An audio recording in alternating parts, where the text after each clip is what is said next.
think to begin with, what we have to do is try to be clear about which saint it is we're actually talking about, because this confuses people all the time, because their names are so similar. In fact, their names are identical. They're both based on the word column, which simply means a dove, the type of bird. And it's roughly the same word whether you're using Latin or Irish.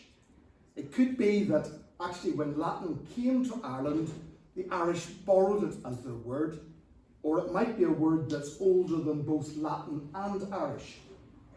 But column simply means a dove. And when you put the B-A-N or the B-A onto the end of it, it simply means a little dove. So Columba is a little dove. And when you also add, as you can see in the bottom word there, column kill, kill being the word for a church.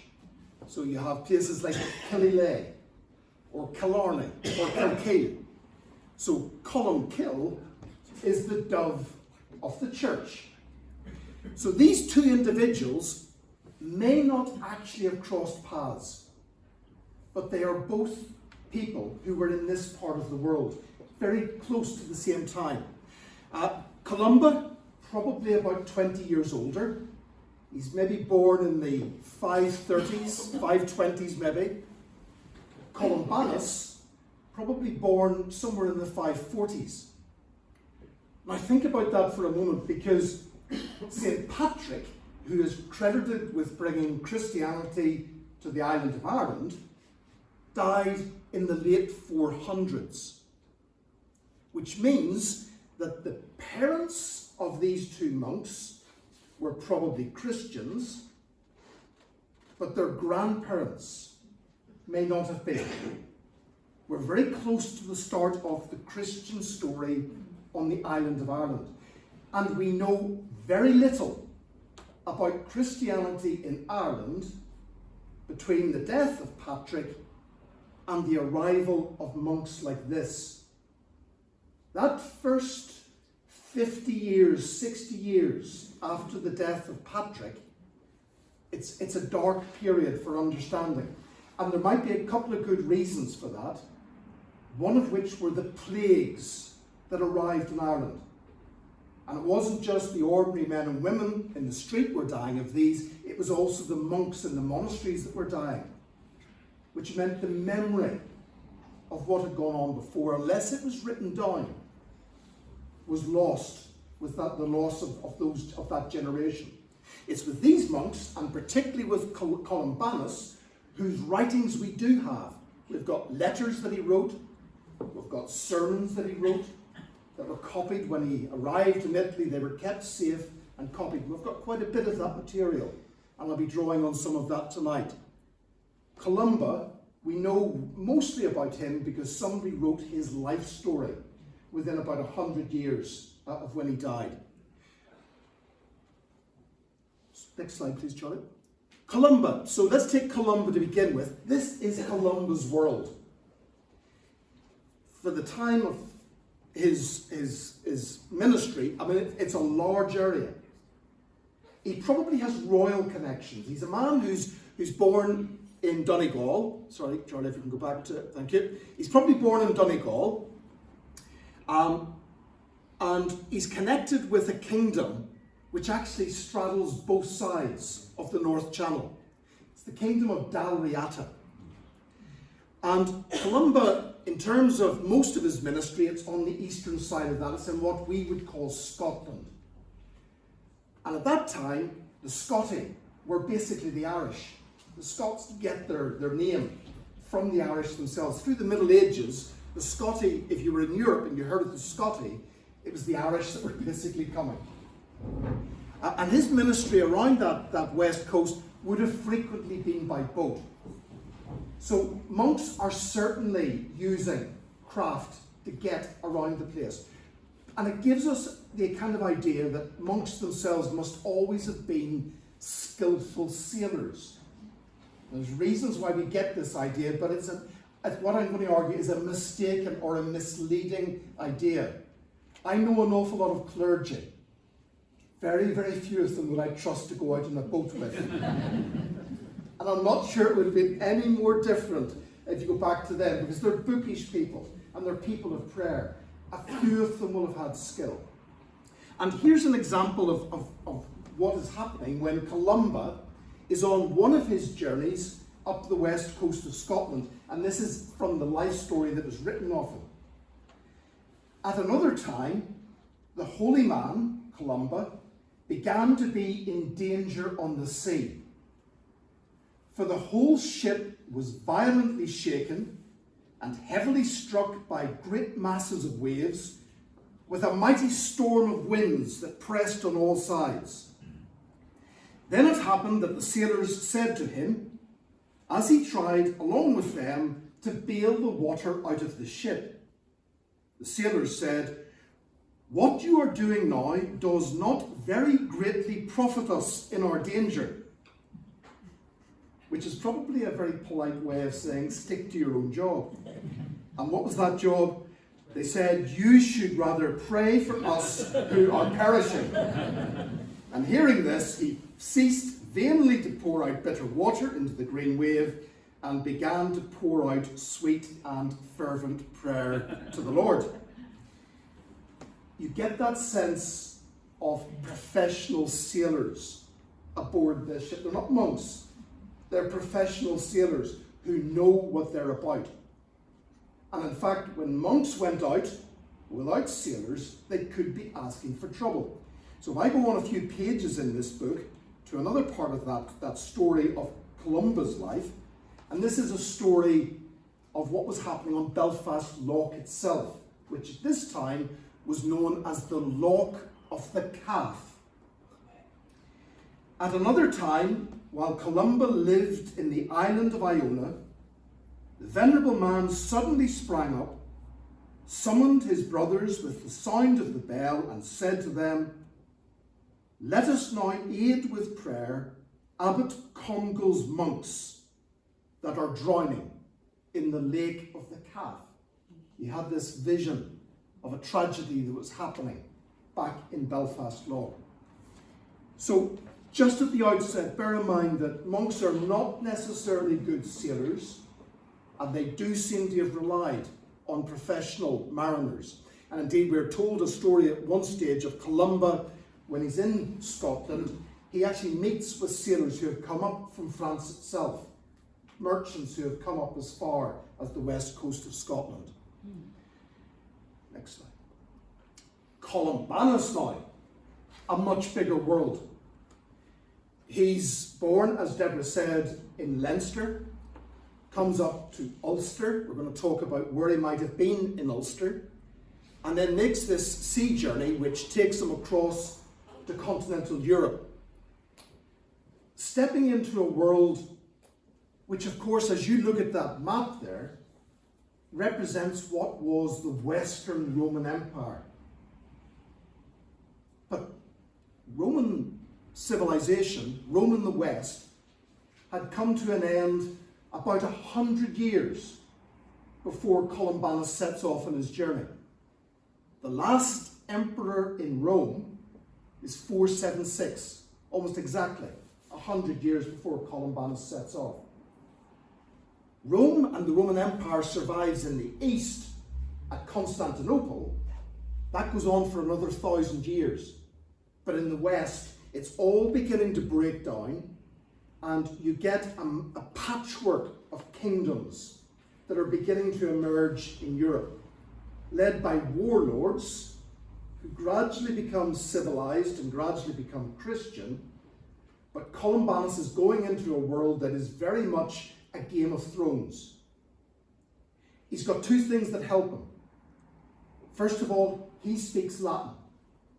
And Latin was the language that glued the empire together. So he has a way of communicating wherever he goes, where the memory of Latin. And Latin's beginning to break down. You're beginning to see other languages emerging from Latin, like French, for example. But it's still a glue that most people have together. And the second thing that he has to help him are the roads, the Roman road network. So he can travel along those to a certain extent. But what we're going to be focusing on this evening is more to do with the sea journey itself. And specifically, where did that journey by sea begin? Where on the island of Ireland did Columbanus actually set off from?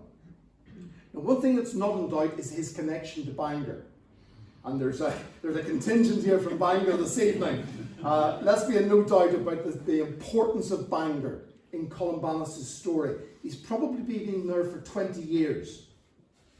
But where is it that he actually sets off in this journey from? And what I'm going to do this evening, and the slides will begin to go a little bit quicker after this one, what I'm going to do is try to argue that 3 ways in which Columbanus is connected to the Strangford area. Firstly, it's where he may have been educated as a young man. Secondly, it's where he came to borrow his books. Columbanus is a real bookworm.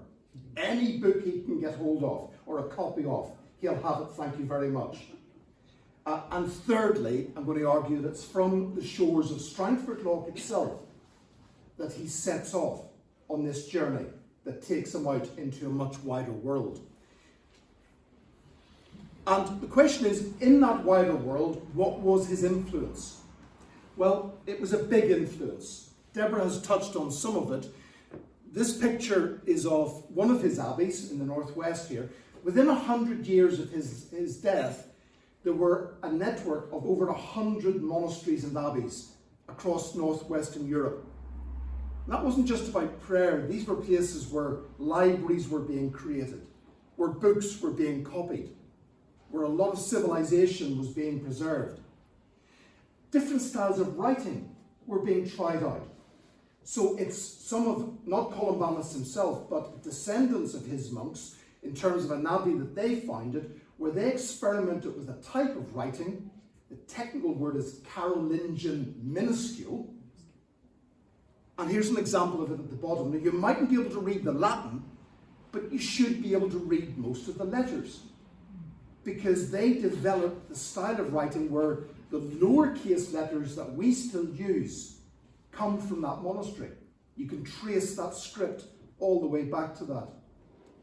And on the top right there, some of the books that he was giving rise to were what we call tariff books. And these were little books that if you'd done something wrong, the book would tell you what you had to do to make up for it. So if you'd killed someone, how many years of fasting on bread and water had you to do? Or how many years had you to spend in exile? The very first of those books, the very first of them, was written at Moville Abbey. And it was carried on the boat by Columbanus to Europe. And it gives rise to generations of these books, so that 500 years later, when Frenchmen are coming back to the island of England, and I'm talking now about the Norman conquest, and the Bayeux Tapestry, as you'll see, is coming to England fairly soon. When that Battle of Hastings had finished, the knights were obliged to do so much in the way of fasting and penance for each person they killed. The rules behind that were written in Newton-Ards. There's a very good reason to go and have a look at the Bayeux Tapestry. You can trace these books all the way down the line. And of course, we have our own Columbanus network, the Friends of Columbanus, which I'd encourage you to think about joining for a small annual subscription, just to keep sight of the recreational and social and educational activities that go on. And this network, stretching over thousands of miles, that's going to join the south of Ireland with Northern Ireland, with France, and across as far as Northern Italy. So, let's start with the first of these 3 connections with how do we link Columbanus to the Strangford region. And you'll see on an earlier map as well, you have a birthplace which is in Leinster. We don't know much more than that. People speculate that, it's possibly County Wexford, within sight of Mount Leinster itself, but we don't have enough detail to be certain. But he is then under tuition of a man called Cinelis. Go to the next slide. And Cinelis, we know of one Saint Cinel or Cinelis who was on an island monastery in County Fermanagh. So this map, for those at the back, up here you've got Enniskillen, the town of Enniskillen, and anybody that knows that neck of the woods and the maze of waterways and rivers, there's a sort of island surrounded to this day by rivers, and you can see some of the friends of Columbanus bravely heading out to find this island some years ago. There might be some people here actually who are in that photograph, heading out to find this particular island, which is still, it's not really an island, but it's certainly surrounded by water in terms of rivers to this day. The evidence for that is actually quite late. The first document that mentions this Saint Cinel is about the 13th or 14th century. It might be recording a tradition. It's possible that Columbanus was educated there. It doesn't make it impossible. It remains part of the Columban way itself. However, there was another Cinelis, or another Cinel, that we'll turn to next. Again, you may not be able to see the detail of this. However, this old-fashioned writing, and you can see straight away how much harder it is to read. They haven't quite got the same script as you saw earlier. This is an important piece of evidence, which is simply a scrap of paper. It's in Germany. It's included, it's not part of, but it's been included with a copy of the Gospel of St. Matthew, which dates to the 8th century. But within this manuscript has been bound up scraps of paper which are copies of an older document. And in these lines, and there's a translation at the bottom, and it talks about mo sanu.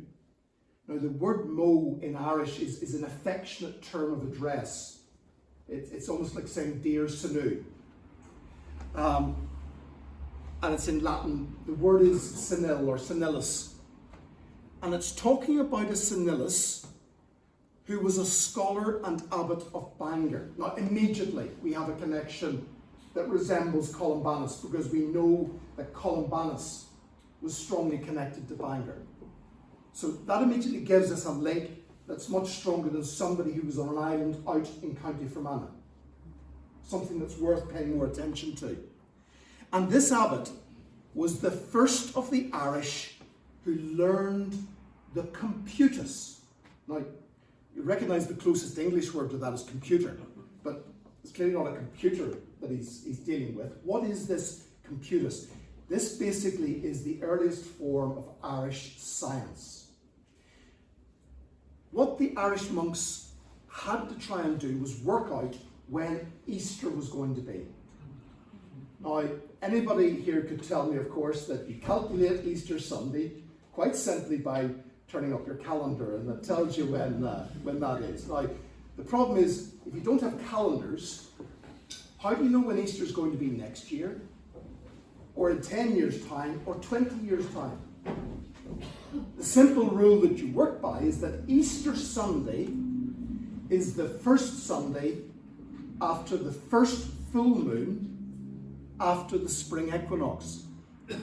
So anytime you do want to calculate Easter, just wait for when day and night are the same length, wait for the next full moon, and then the Sunday after that is Easter Day.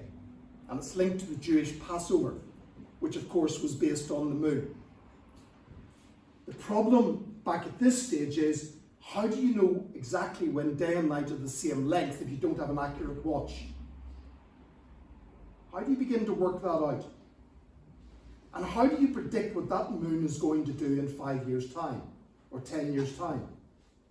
Because if you're setting off into the middle of nowhere, you're maybe taking the piece of paper that somebody has calculated for you, and you're not going to see them. Again, you need to have this in a predictable format. So this is somebody who has learned how to do that partly through astronomy, but also through an awful lot of complicated mathematics. And they're doing this on an island. He learned the computus by heart from a certain Greek. So here's a connection between this part of the world, and it's probably not Greece, it's probably what we call Turkey. And the pupil of this Similus afterwards wrote down the computus, wrote out how to do it, on an island called Crana of Downpatrick. Committed this knowledge to writing, lest it should fade from memory. An island called Crana at Downpatrick. Where in Strangford Loch is there an island called Crana? Next slide, please. Let's zoom in a bit. Here are the words. In insula, that's the Latin, in the island called Crana, and then the word for Downpatrick in those days, Dunlaglaza, or Dunlaglazer. And you've got a real choice of islands as to which one it might be. Except that the word Crana means wood, or wooded. So can we narrow it down in that respect? Next slide. You get the old maps of Downpatrick. Here's one bottom left, and what you may be able to see there is there's an awful lot more water surrounding Downpatrick. Because until the tidal defences were built at the head of the Coil, basically Strangford Loch came all the way up around at Downpatrick itself and went much further inland. So we don't just look at Strangford Loch as we know it, we have to look west of Downpatrick as well. That's the first clue. So where's Downpatrick on that map? So Downpatrick on this map is about there. Right. And on the right is the real clue that begins to give this away, potentially give this away. What you've got there is difficult to see, but you've got a pencil drawing, which dates to the 1700s. And it's by a lady who was very famous in her day as a lady, as a botanical artist. Her drawings of flowers are still in museums, like the British Museum. She was great at keeping her correspondence going. Great lady for looking after the less well-off as well. She was the wife of the Dean of Down Cathedral, Mrs. Delaney. Some of you are nodding, you've heard of Mrs. Delaney. This is one of Mrs. Delaney's drawings. And what she's written, she's described, basically, those are the ruins of Downpatrick Cathedral at the very top of the screen on the right. She is sitting looking across water at Downpatrick Hill itself, and she says, ruins of Downpatrick from Wood Island, near Hollymount. It was still being called Wood Island at this point. Now, you may remember there was a flood in Downpatrick some years back when many of the shopkeepers really struggled to get back into business again. The next slide is a photograph of Downpatrick, more like what it would have looked like back at the time of Columbanus. It's not quite, because the water would have been much further in. And if you follow Mrs. Delaney's illustration and take it that Wood Island may equate to Crana, and we know that it's Crana Island of Downpatrick, what you're looking across, so you're looking over the top of Down Cathedral to the very top of the screen, and what you can see is still wooded. It's not completely surrounded by water, although you can see water just at the top of it. The water level hasn't come high enough, but basically it's a drumlin, which hasn't been completely encircled in this case. Mike King is with us. Mike's an expert in this area of Downpatrick and may have something to say under the Q&A. It is one of the possibilities that this, as a hermitage maybe, or perhaps much more than that, because at this point, we're talking about the 6th century, there wasn't yet a monastery where the cathedral is. That probably dates to the 8th century. So there may have been something in this area where they were doing really specialised science. And if Columbanus was educated here, there's also a natural connection with a tutor that could have been his next step. to get to Bangor itself. Okay, next question. Where did Columbanus leave for continental Europe? Let's have the next slide there, please, Charlie. Before we do that, if you're going to set off on any journey, something you might want to have is a map. You want a map. There's no word for map in Old Irish. So they may not have existed. But what you would have had were descriptions of places just in terms of words. But as I say, when we're going to be looking at what this journey may have involved, the one main description that we're going to be centering on was written by Jonas of Bobbio. This is a man who arrived at Columbanus's last monastery within a couple of years of his death and began to write down the story of his life. And it's on Jonas that we're going to depend for a written description of where he set off. He doesn't give us a map, gives us a written description. However, there's another written description on which somebody has created a map to show what the world might have looked like to someone of Columbanus's time. The next slide will show it. Oh, no, sorry, it won't. This slide, first of all, will show Jonas's words, his description of Columbanus's journey. So this was at the National Museum in Dublin last year. Great exhibition that some people will have hopefully had a chance to get to. And as you walked into that exhibition, which had brought back books from Switzerland, created by Irish monks in many cases, here are the words of Jonas that were on the wall at the introduction to it. They embark in a boat and set out through the straits into the uncertain sea lanes and the calm high seas. With fair winds blowing, they quickly reach inlets on the coast of Brittany. I'm afraid it doesn't mention anything about Cornwall, although it's possible if they were taking on fresh water or supplies, they could have landed briefly in Cornwall on the way down. Next slide. So here's the map. How did Columbanus picture the world that he was a part of? Well, it was round, and they believed that it was completely surrounded by the ocean. And it was written by, in this case, a man called Orosius, who's writing in North Africa in the 5th century. But his books have reached England, reached Britain by the 6th century, and we know that the abbot at Movilla Abbey was corresponding with an abbot, with a monk in Britain, who knew of Orosius's work. So some of this learning is finding its way to Britain, and I'm going to argue, managed to find its way as far as Movilla. Let's zoom in on this to have a closer look at it. This is what he has to say about Britain and Ireland. Remember, this map is just based on his words. Columbanus wouldn't have had this map, but it's how he might have pictured it.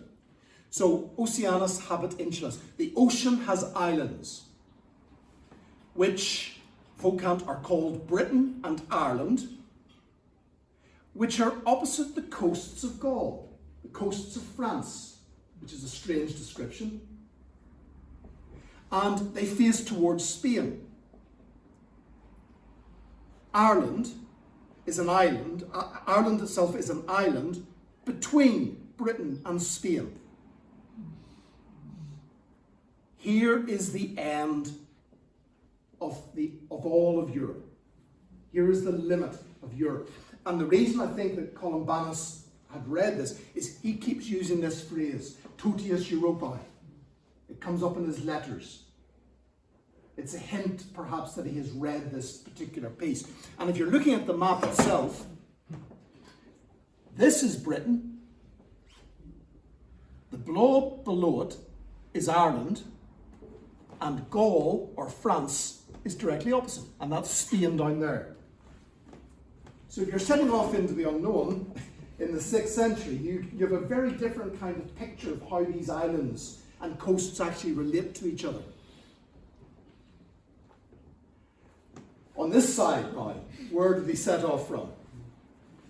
So he's heading out into, not the unknown, but certainly a kind of confusing map anyway. There's several possibilities, one of which we're going to hear shortly, which is Smelt Mill Bay.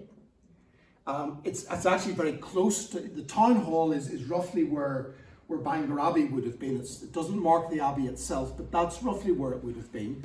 So if you're setting off on this journey, you might have dragged your boat down to the coast at Smelt Mill Bay and headed out to sea and round the top of the Ards Peninsula. You might have gone down to where the modern marina now is. You might have gone to Ballyholme. There's a couple of possibilities there.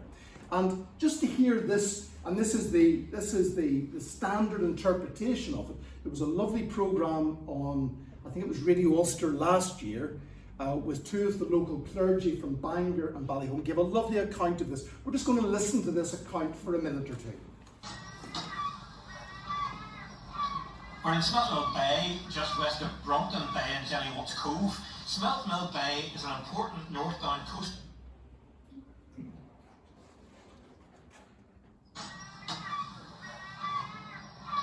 We're in Smelt Mill Bay, just west of Brompton Bay and Jellywat's Cove.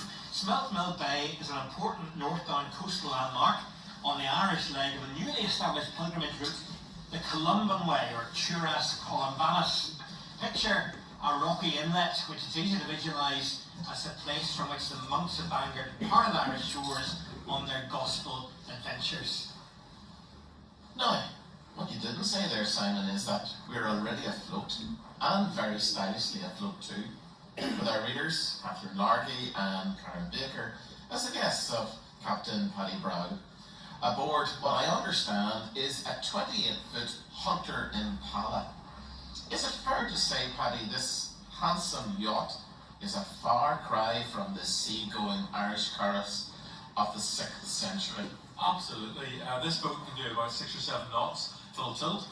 The curragh would have been a boat made of animal hides, stretched over a frame made of oak and ash, and it would have really travelled quite slowly, would have been quite uncomfortable, would have leaked, and it needed constant bailing, and they were so brave to set to sea in that, and yet alone travel as far as France. Well, for all their simplicity, curraghs were more than capable of sailing from Belfast Lough to Brittany in France.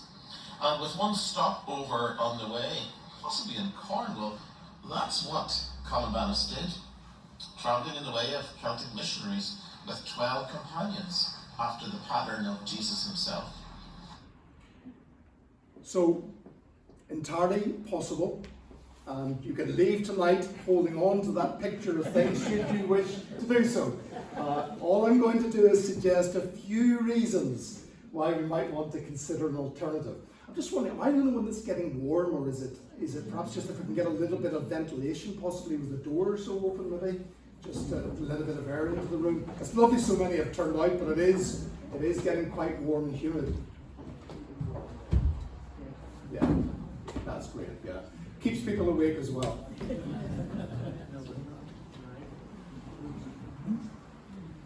And as I say, do stop me at any stage during this if there's something really confusing that gets put up.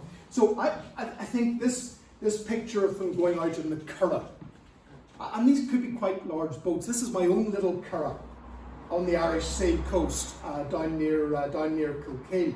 So I know what it's like to go out in one of these boats, and they are very, very slippery. This one was made for me by a team in County Cork. They don't have a keel on them, and you're sitting in something that, unless you've grown up, as a child, getting used to them.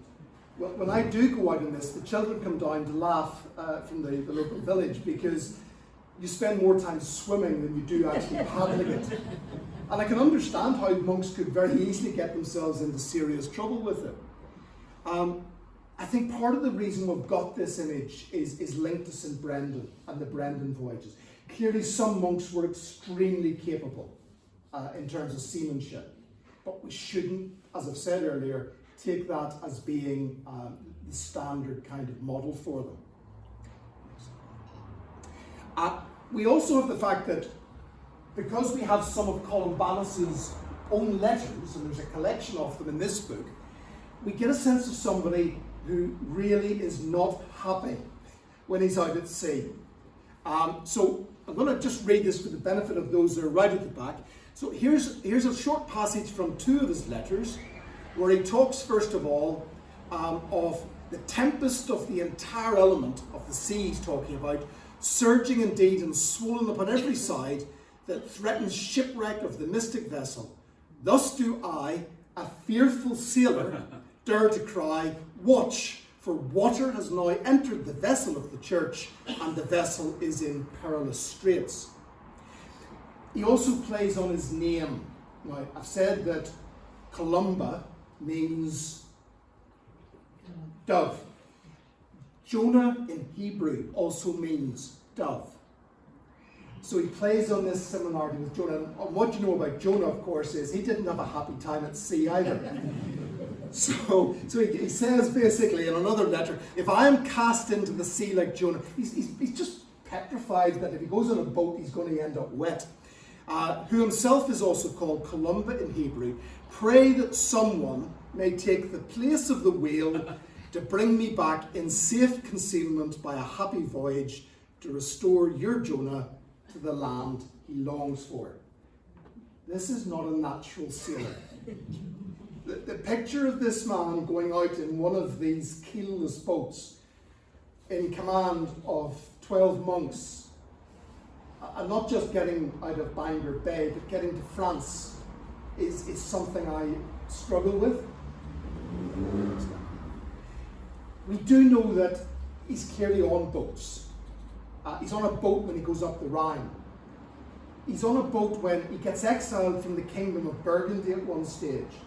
And the king basically says, you're being sent back the way you came. Go back the way you came.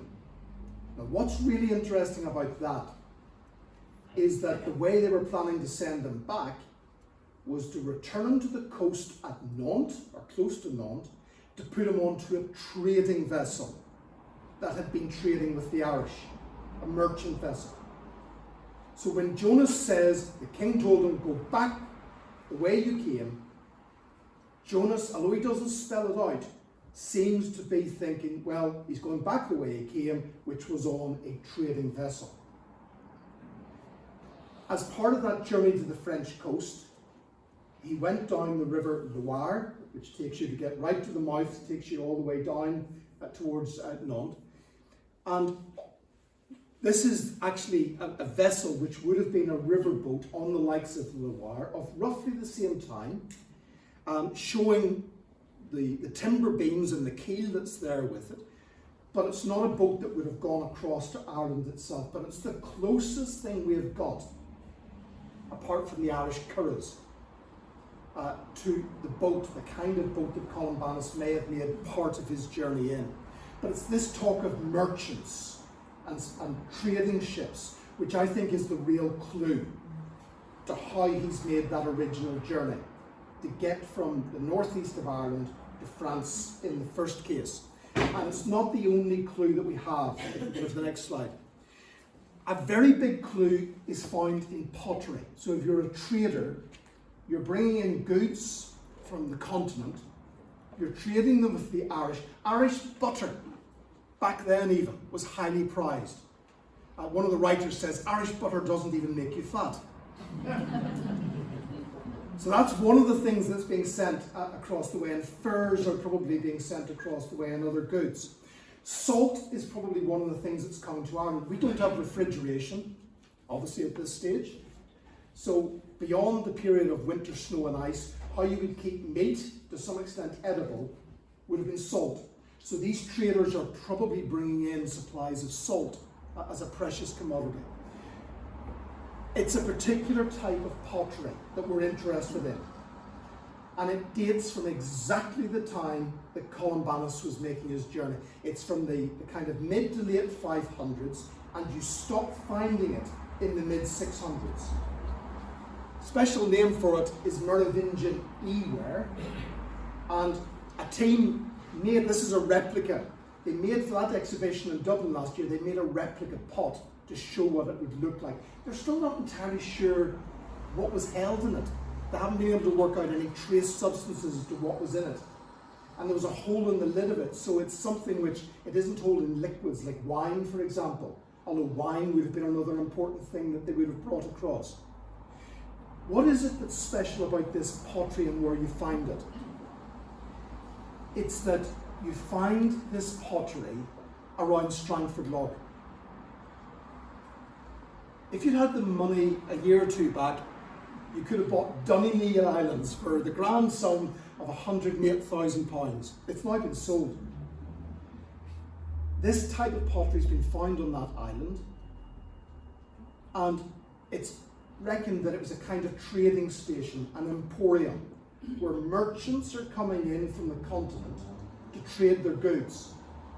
They're being attracted by the local kings, the royalty, based in Downpatrick, the Dolphiata.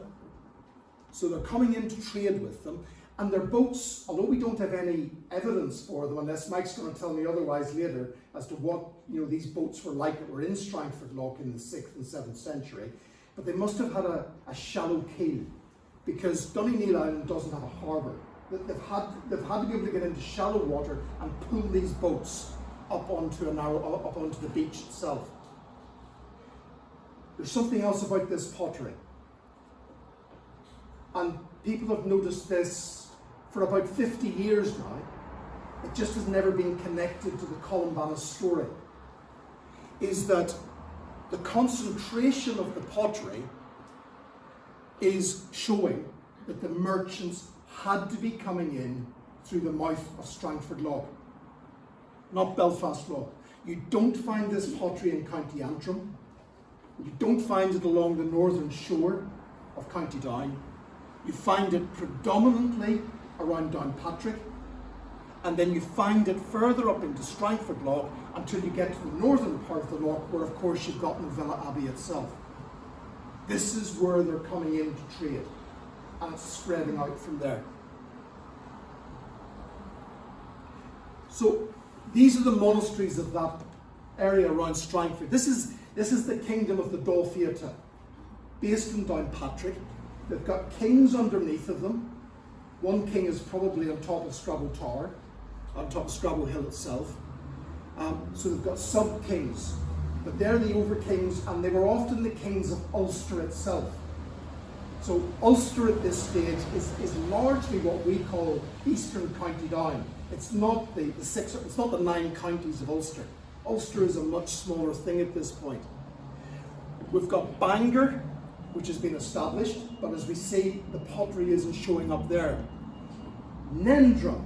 Nendrum is probably as close as you get to being able to visualize a real monastery of this period. But the evidence indicates that although Movilla might have Nendrum might have existed at the time of Columbanus, its expansion and development happened shortly after his death. They've been able to date the oak beams out of the mill at Nendrum, which shows they began to really expand it around about 619, 620 AD, which leaves us with Movilla as the monastery that's really of interest if they're coming up to trade. So Movilla Abbey itself, what you see, of course, many people assume is the original abbey. It's not. That's a 13th, 14th century building. There's bits of 15th century structure in it as well. To try and visualise it, have a look at the picture at the bottom right. This isn't an academic picture. This, would you believe, is from a computer game, Assassin's Creed.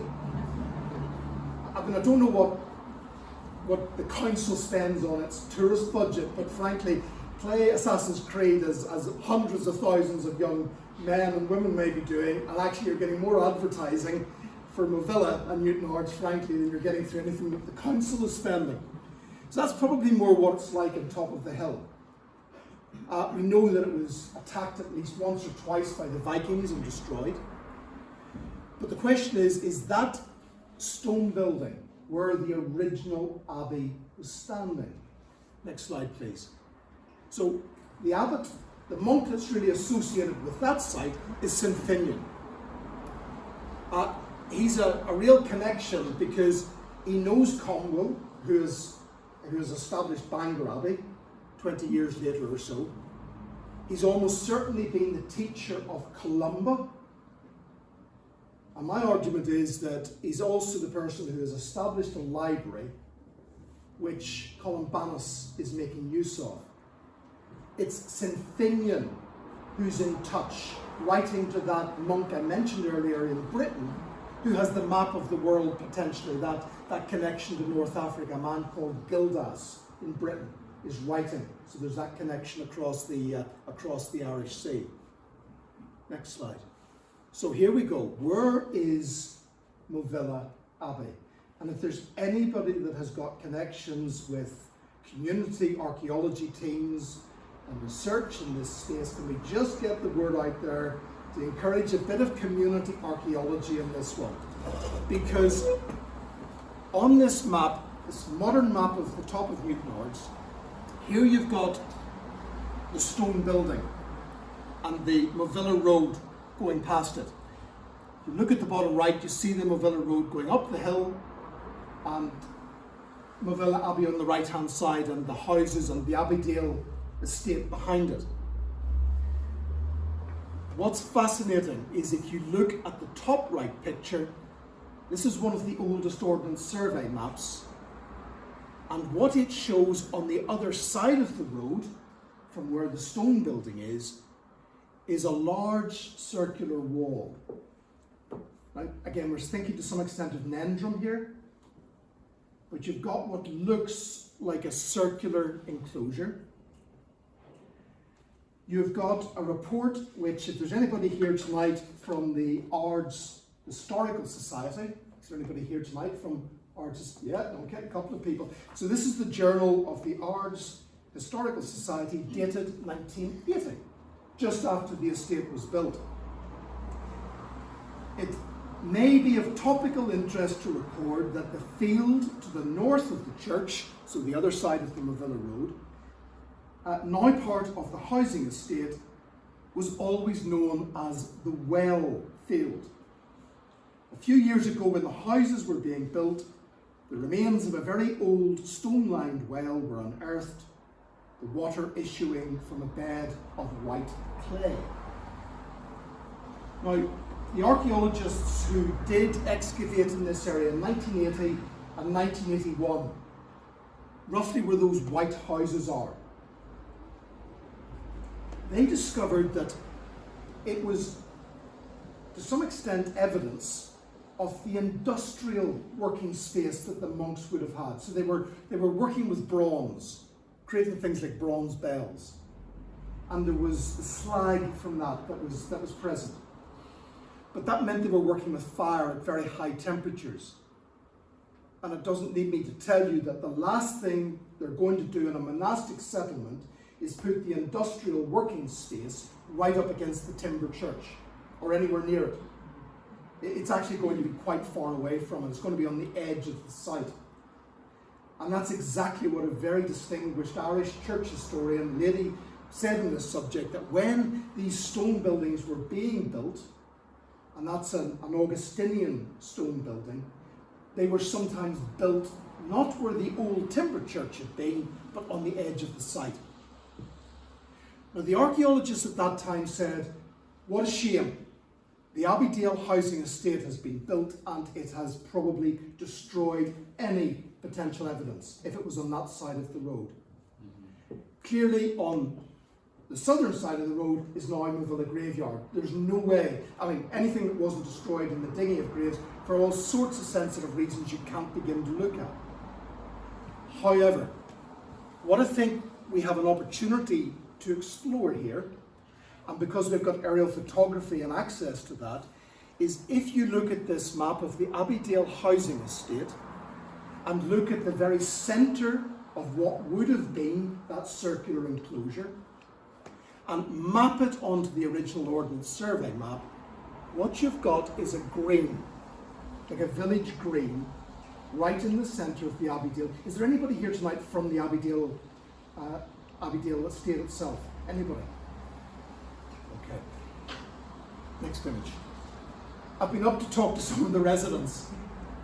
There's one gentleman who lives at the very this edge of the site. He's been living there right from the very beginning. His comment was, the developer never touched this land He threatened to build on it, but never touched it, and that man remembers this area as a site that was always farmland. So there is just a glimmer of a possibility with a bit of ground penetrating radar in this, like Time Team, of just beginning to work out. We're talking about a timber structure that was destroyed and burnt, very, very little in the way of traces, but just possibly this is where Mulvilla Abbey would have been with its library.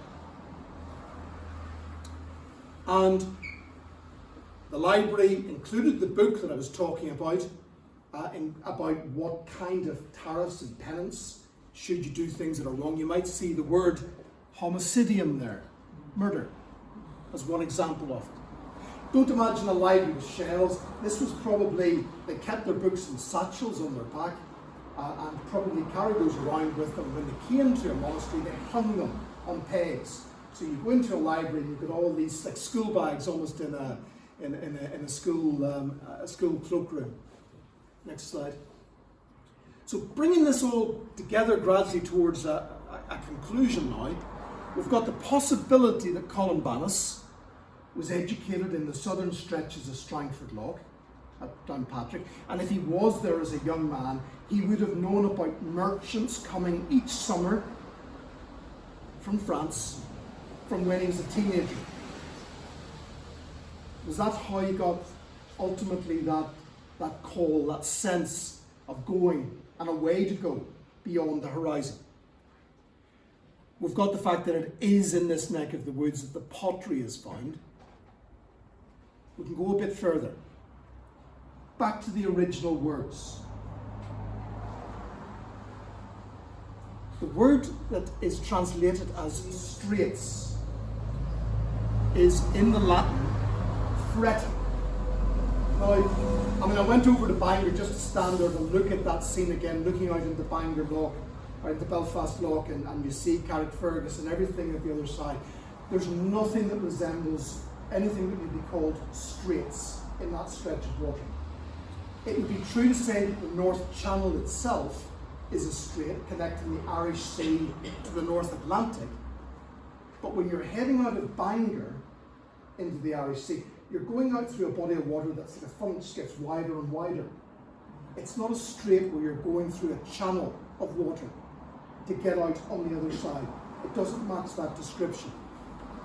So that's the first clue, I think. Secondly, the word fretta or fretum appears again, and this is a life of St. Patrick that was written about 30 years after Columbanus' time, describing Patrick coming into the lower part of Strangford Loch. And in this one again, they talk about him coming in through a fretum. Much more accurate in terms of a description of that waterway. And there's another clue in it. Normally when you're going to sea, you think about the water being nice and calm the closer you are to the shore.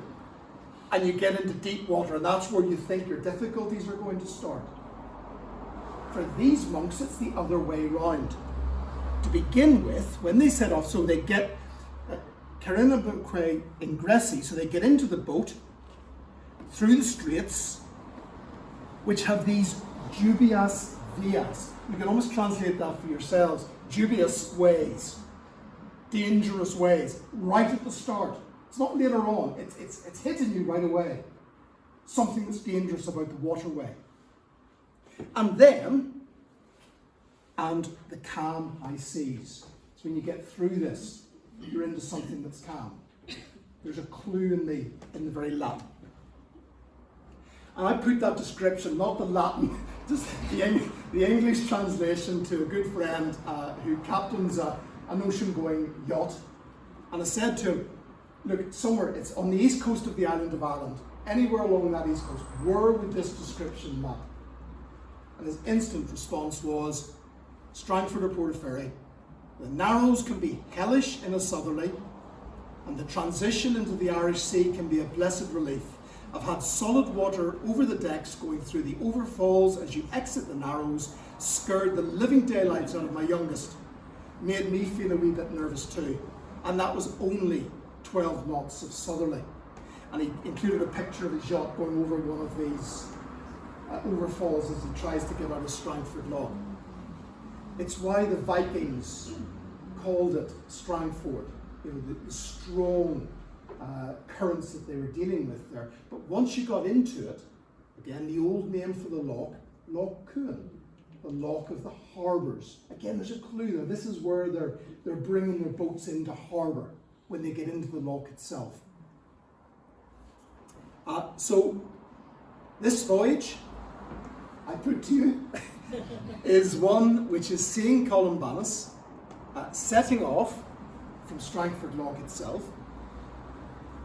This is really, the really kind of remarkable thing about this is the first known time when books are being carried away from the island of Ireland. We talk about the island of saints and scholars and about learning being taken to Europe. This is the first example of it that we have recorded, and it's happening from here at Newtownards. Because the argument I would make, given his connection to the library and to Mavilla Abbey and to the fact that the ships were probably coming up as far as that with their pottery, next slide, is that this is probably where Columbanus embarked. What we would call the floodgates, the canal, which was never strictly speaking a canal for navigation, it was more about draining the town of Newtownards, but there was a lockkeeper's cottage there until about 50 years ago. That painting's about 50 or 60 years ago. It came up on Facebook just a few weeks ago. But it's this area which, if you have a copy of it, or it's a real doorstopper of a book, but the great sort of masterpiece that surveys the archaeology of Strangford Loch, the writers of this book made the point that the landing site, the landing place for Mavilla Abbey was in this area. Difficult to find because of developments subsequently. And if you're interested to follow further beyond the talk itself, History Ireland published an article about this just in the edition. It's just gone off the news shelves, but if you do Google for History Ireland Columbanus, it should come up. You should still be able to read it. Ladies and gentlemen, that's everything.